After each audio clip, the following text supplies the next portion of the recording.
ఓం శాంతి. 8/6/1971 అవ్యక్త బాప్దాదా యొక్క మధుర మహావాక్యాలు. జీవితానికి అవసరమైనవి 3: ఆహారం, సంతోషం మరియు ధనం. జీవితంలో ముఖ్యంగా మూడింటి అవసరం ఉంటుంది. అవి ఏవి? లౌకిక జీవితంలోనైనా అలౌకిక జీవితంలోనైనా రెండింటిలో కూడా 3 అవసరం. అవి ఏవి? 1 ఆహారము, 2 సంతోషము మరియు 3 ధనం.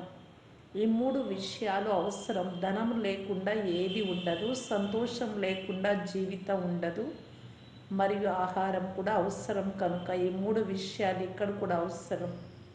ఆహారం అని దేనిని అంటారు? సంతోషం అనేది ప్రాప్తి. కానీ ఆహారం అంటే ఏమిటి? ధనము ఏమిటి? ధనము అనగా జ్ఞానము. స్మృతి ద్వారా ఏదైతే శక్తి నిండుతుందో అది ఆహారం.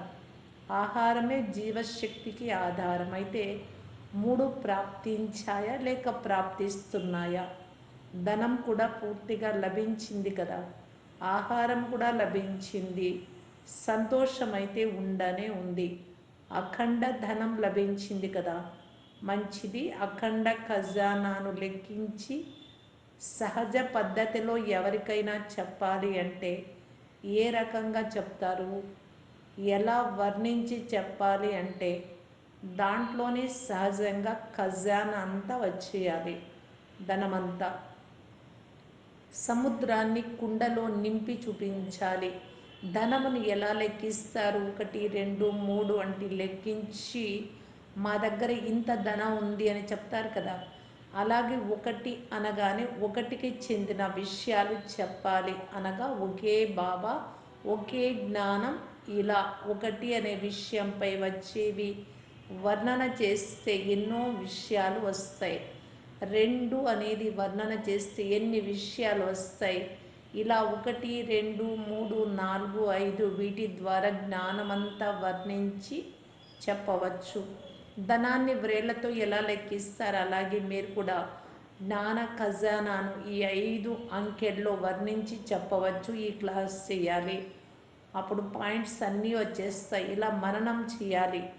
దీని ద్వారా జ్ఞానం సహజం కూడా అయిపోవాలి మరియు జ్ఞానం రమణీయంగా కూడా అవ్వాలి. 5 అంకెల్లో జ్ఞానం అంతటినీ వర్ణించి వినిపించండి. ఖజానా అంతటినీ వర్ణించి వినిపించడానికి ఇది సహజ పద్ధతి.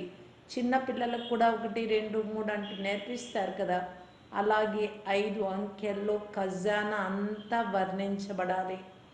మరియు ఖజానా అనగా ధనం మననం చేయడం ద్వారా ఈ జ్ఞాన ఖజానాన్ని మగ్న స్థితి స్వతహాగానే వస్తుంది. సంతోషం కూడా లభిస్తుంది, ఆహారం కూడా లభిస్తుంది, మరియు ఖజానా అంతా స్మృతిలోకి వస్తుంది.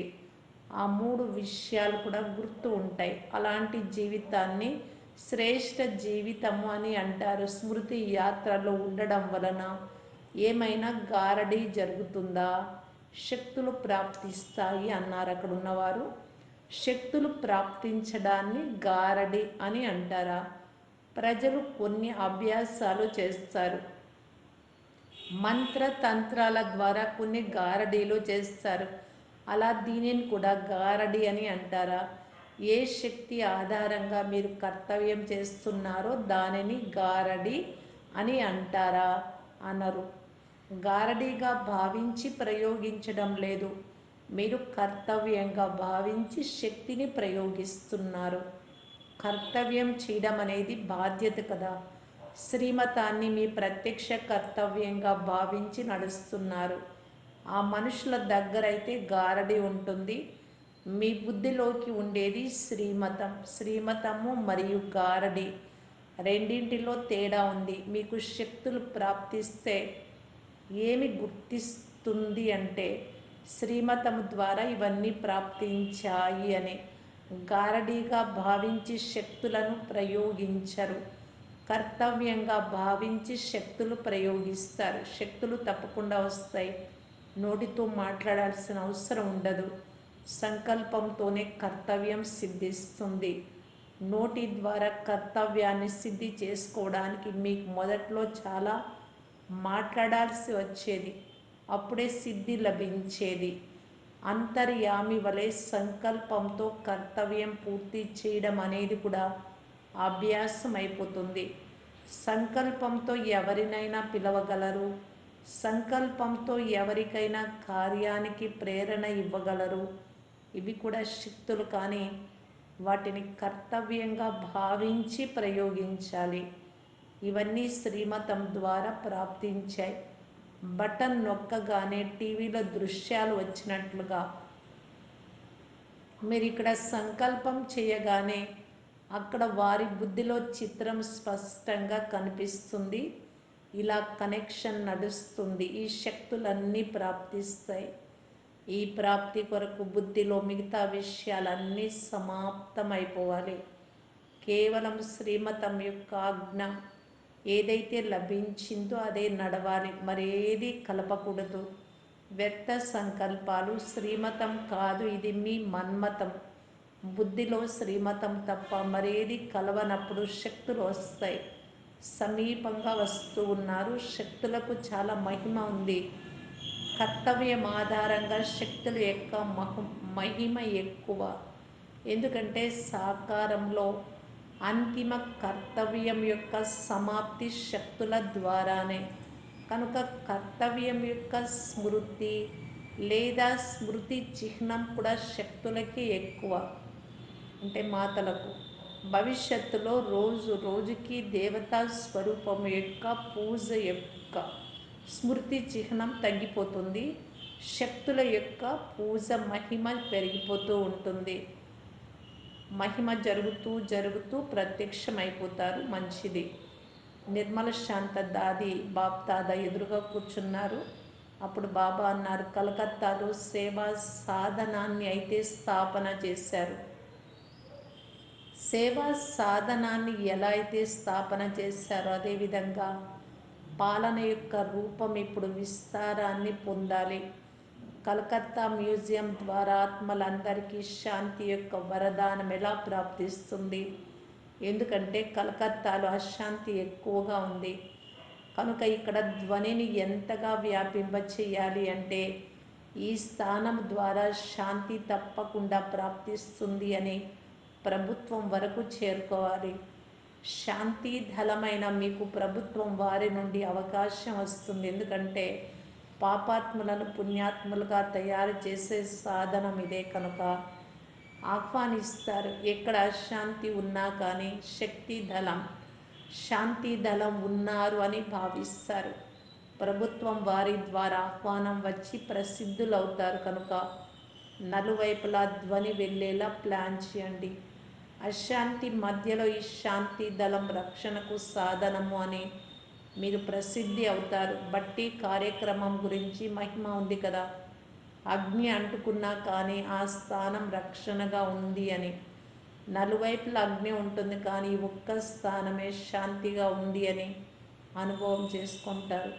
ఈ స్థానం నుండే మాకు రక్షణ శాంతి లభిస్తుంది అని భావిస్తారు.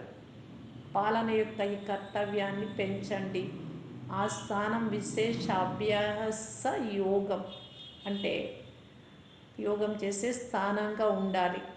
దానిలోకి వెళ్ళగానే మేము అసలు ఎక్కడికి వచ్చాము అనేలా అనుభవం అవ్వాలి. స్థానం కూడా స్థితిని పెంచుతుంది. మధువన్ స్థానం స్థితిని పెంచుతుంది కదా. ఇదే విధంగా కొన్ని స్థానాలను ఈ విధంగా తయారు చేయండి. ఎంతటి అలజడి దుఃఖి ఆత్మ అయినా కానీ, చింతలో కూరుకుపోయిన వారు అయినా కానీ రాగానే మేము ఎక్కడికి వచ్చాము అని అనుకునేలా అనుభవం అవ్వాలి. అలాంటి ప్లాన్ తయారు చేయండి. స్వయాన్ని సఫలతామూర్తిగా భావిస్తున్నారా? సఫలతామూర్తిగా అయ్యేటందుకు ముఖ్యంగా ఏ గుణాన్ని ధారణ చేయాలి? సఫలతామూర్తులు అయ్యేటందుకు ముఖ్యంగా కావలసిన గుణం సహనం, సహనశీలత మరియు సరళత. ఏ కార్యాన్ని అయినా సఫలం చేస్తాయి రెండు, సరళత, సహనశీలత. ధైర్యం కల ఏ మనిషి అయినా ఆలోచించి అర్థం చేసుకొని ఏ పని అయినా చేస్తే అది తప్పక సఫలమవుతుంది. అదేవిధంగా సహనశీలత యొక్క శక్తితో ఎటువంటి కఠిన సంస్కారం కలవారినైనా కానీ శీతలం చేయవచ్చు మరియు కార్యాన్ని సహజంగా చేయవచ్చు.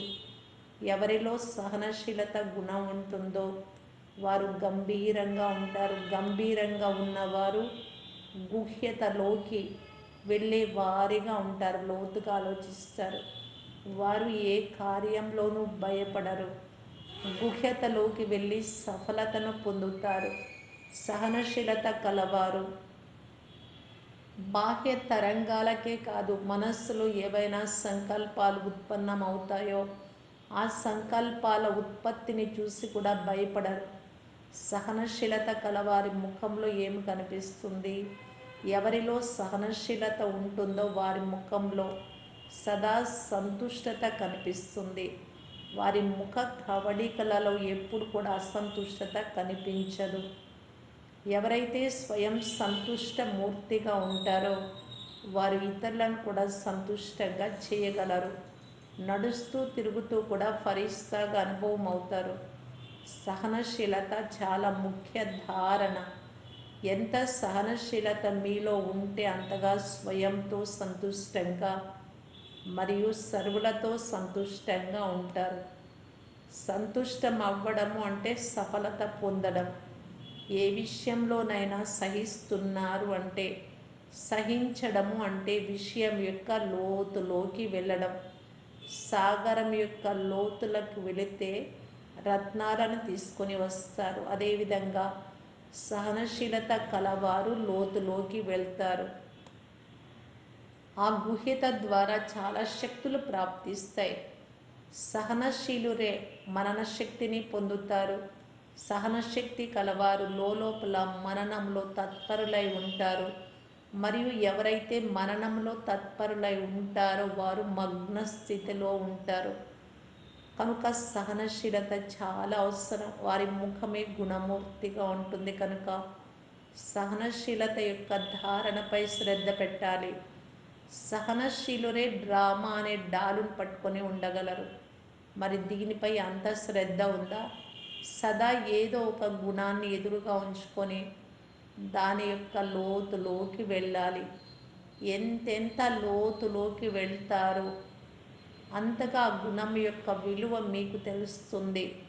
మరియు ప్రతి గుణం యొక్క విలువ ఎంతగా తెలుస్తుందో అంతగా ఆయా గుణాలను గ్రహించడము, వర్ణన చేయడము సహజమవుతుంది.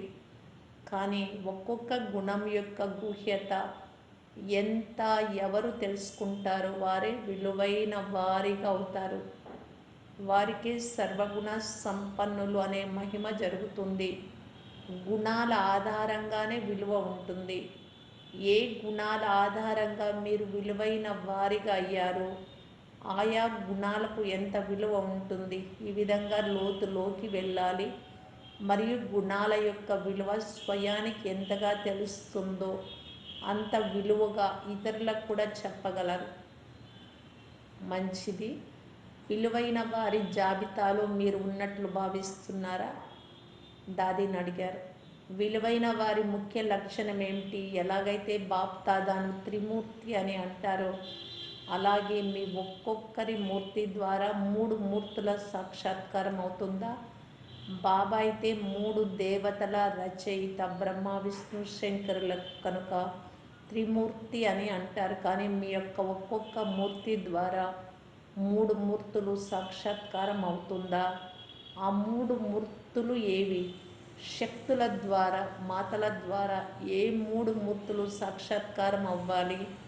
మీ ద్వారా ఇప్పుడు 3 కర్తవ్యాలు జరుగుతున్నాయి. కొందరి ఆత్మలలో దైవీ సంస్కారాల రచన అనగా స్థాపన చేస్తున్నారు, అంటే స్థాపన కార్యం చేస్తున్నారు. మరియు కొంతమంది ఆత్మల సంస్కారం ఎలా ఉంటుంది అంటే వారు చాలా నిర్బలంగా ఉంటారు. వారు తమ సంస్కారాలను పరివర్తన చేసుకోలేరు మరియు తమ సంస్కారాలను సేవలో ఉపయోగించలేరు. అలాంటి వారికి సహాయం అందించి ముందుకు తీసుకెళ్ళాలి. అదే పాలన. పాలన అనేది పెద్దవారు చిన్నవారికి అందించాల్సి ఉంటుంది. మరియు కొంతమంది ఆత్మలు తమ శక్తితో పాత సంస్కారాలను తొలగించుకోలేరు కనుక వారికి కూడా సహాయకారి అయ్యి వారి వికర్మలను వినాశనం చేయడంలో సహాయపడాలి. ఈ విధంగా 3 కర్తవ్యాలు జరుగుతున్నాయి. ఈ 3 కర్తవ్యాల కొరకు 3 మూర్తులు ఏవి? ఏ సమయంలో అయితే ఏ ఆత్మలోనైనా దైవీ సంస్కారాల రచన చేస్తున్నారో ఆ సమయంలో మీరు జ్ఞానమూర్తి అయ్యారు. పాలన చేసే సమయంలో దయ మరియు స్నేహం 2 అవసరం కనుక 2 మూర్తులు అవసరం. దయ రాకపోతే స్నేహం కూడా రాదు కనుక పాలన చేసే సమయంలో 1 దయా హృదయులు మరియు 2 స్నేహమూర్తి. ఏ సమయంలో ఎవరి యొక్క పాత సంస్కారాలనైనా నాశనం చేస్తున్నారు అంటే ఆ సమయంలో శక్తి స్వరూపం మరియు ప్రతాపానికి బదులు ఆత్మీయతలో ఉండాలి. ఆత్మీయతలో ఉండనంత వరకు వారి యొక్క వికర్మలను వినాశనం చేయలేరు. అజ్ఞాన కాలంలో ఎవరినైనా చెడు నుండి విడిపించేటందుకు తమ ప్రతాపాన్ని చూపిస్తారు. కానీ ఇక్కడ కోపంతో కాదు, ఆత్మీయతతో ఉండాల్సి వస్తుంది. ఆత్మీయతలో ఉండకపోతే వారి పాత సంస్కారాలను నాశనం చేయలేరు. శక్తి రూపంలో విశేషంగా ఈ ఆత్మీయతను ధారణ చేయాలి. ఈ గుణాల ద్వారా మీరు 3 కర్తవ్యాలు చేస్తున్నారు. ఎవరితోనైనా ఆత్మీయత తక్కువగా ఉంటే పాలన చేయగలరు కానీ వారి సంస్కారాలను నాశనం చేయలేరు. కేవలం దయ మరియు స్నేహమే ఉంటే వినాశనం చేయలేరు. స్నేహము దయ లేకపోతే పాలన కర్తవ్యం చేయలేరు.